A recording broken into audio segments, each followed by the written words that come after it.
रेड्डी अध्यक्ष महोदय, हम इस सिद्धांत पर चलते हैं कि स्त्री और पुरुष सभी को बराबर का अधिकार है। अधिकार तो है, लेकिन अधिकार होने के बावजूद भी उनको आगे बढ़ने का पूरा मौका नहीं मिलता।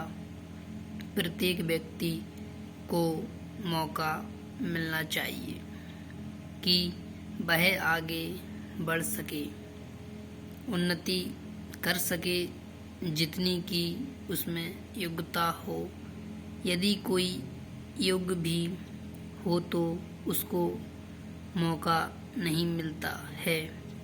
पहले तो पढ़ने लिखने से और हर तरह से भी वह मौका मिलता है। इस बात को ध्यान में रखकर ही आप लोगों को अपनी उन्नति करनी चाहिए। आपके बच्चे पढ़ लिख कर आगे बढ़ें। आगे बढ़ने का आशय केवल अधिक कमाना ही नहीं है कि आप खानदानी पेशे को ही अपनाएं। जो खानदानी पेशे हैं वे बदलते रहते हैं। Para change.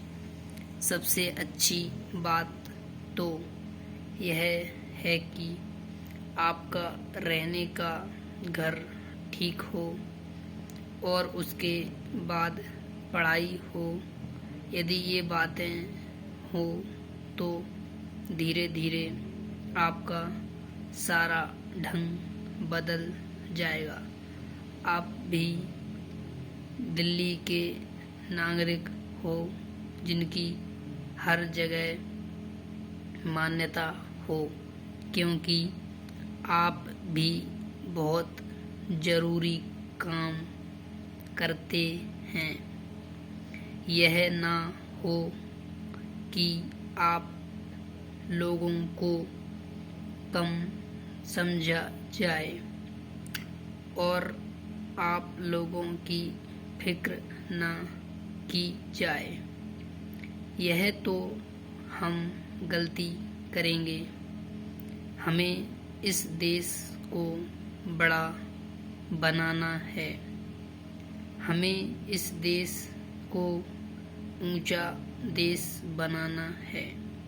यहाँ के रहने वाले सब लोग भी ऊंचे माने जाएं। कोई व्यक्ति छोटा ना कहलाए। यहाँ जो हमारे परिवार अलग अलग हैं, उन्हें अलग अलग रहने की आवश्यकता नहीं है।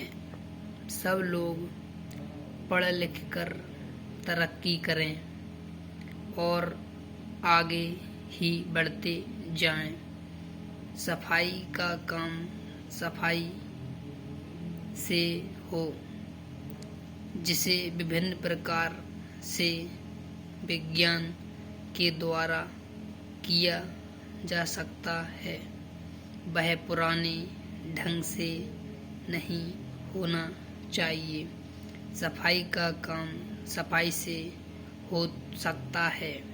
सफाई से काम किया जाए तो गंदगी कहीं पर नहीं रहेगी।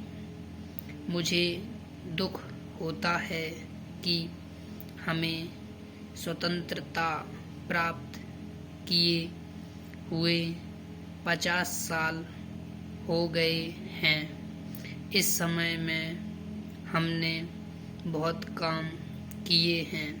बड़े बड़े कारखाने खोले गए, खेती पर भी अधिक ध्यान दिया गया और उसमें सुधार भी आए, लेकिन कमज़ोर वर्ग पर अभी तक ध्यान नहीं दिया गया या हम इस बारे में कुछ नहीं कर पाए। स्टॉप।